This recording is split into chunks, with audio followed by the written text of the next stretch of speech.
ব্যাপক দুর্নীতি, হাজার হাজার যোগ্য শিক্ষক শিক্ষিকার চাকরি চলে যাওয়া, আন্দোলন, চাকরিহারাদের কান্না, পুলিশের হেনস্থা, রাজ্য জুড়ে তোলপাড় পরিস্থিতি।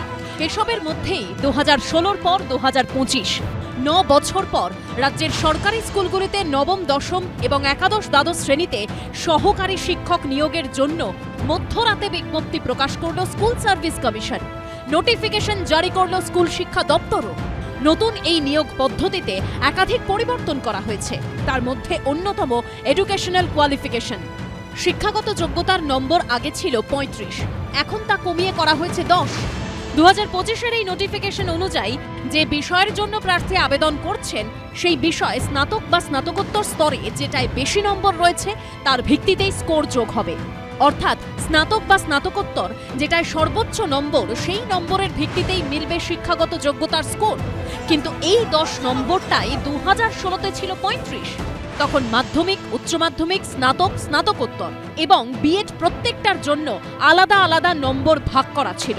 অর্থাৎ নতুন নোটিফিকেশন অনুযায়ী মাধ্যমিক, উচ্চ মাধ্যমিকের মেধার কোনো নম্বর গ্রাহ্যই করা হলো না। সেখানে শুধু রাখা হলো স্নাতক কিংবা স্নাতকোত্তরে প্রাপ্ত সর্বোচ্চ নম্বর। জানিয়ে চরম ক্ষোভ তৈরি হয়েছে। যারা নিম্ন মেধার বা যারা ঘুরপথে ঢুকতে যায় তাদের সুযোগ করে দেওয়ার প্ল্যান হতে পারে। তাহলে একাডেমিককে অবশ্যই এখানে গুরুত্ব দেওয়া হচ্ছে না। আবারও যে লক্ষ লক্ষ কোটি কোটি টাকায় পরীক্ষার এই প্রশ্নপত্র উত্তর সহ বিক্রি করবে এবং অযোগ্যগুলোকে আবারও ঢোকানোর যে একটা চাকরিতে নিয়োগ করার একটা চক্রান্ত মুখ্যমন্ত্রী তৈরি করে ফেলেছে। বিজ্ঞপ্তি অনুযায়ী এবার লিখিত পরীক্ষা নেওয়া হবে 60 নম্বরের। এর আগে এটি ছিল 55 নম্বরের।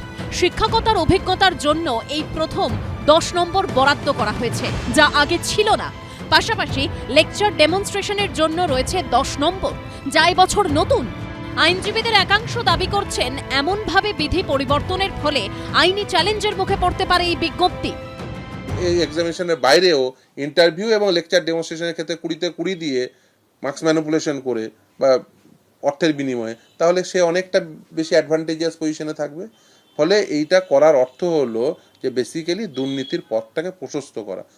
যারা যারা ধরুন পরীক্ষায় বসবেন 2016 সালের পরীক্ষার্থী, তাদের হওয়া উচিত ছিল 2016 সালের রুলে। নতুন করে রুল করে 2025 সালে করছে। অ্যাডভার্টাইজমেন্টে কারা পরীক্ষা দেবে আর কারা পরীক্ষা দিতে পারবে না তার কোনো স্পেসিফিকেশান নেই। কারা টেন্টেড আর কারা আনটেন্টেড, কারণ সুপ্রিম কোর্ট খুব স্পেসিফিক্যালি বলেছে টেন্টেড ক্যান্ডিডেট তারা পরীক্ষায় বসতে পারবে না। খুবই এভিডেন্ট এটা দাঁড়িয়ে যাচ্ছে যে টেন্টেড ক্যান্ডিডেটদের বাকি 10 নম্বর যে টিচিং এক্সপিরিয়েন্সের সুবিধাটা সেটাও দিয়ে দেওয়া হয়ে গেল। এই বিজ্ঞপ্তি নিয়ে ক্ষোভ প্রকাশ করেছে বিরোধীরা। এই বিজ্ঞপ্তি পুরো বেআইনি। উনি যে বক্তব্য রেখেছেন ওটাও বেআইনি, উনার নির্দেশিত যে বিজ্ঞপ্তি এটাও বেআইনি।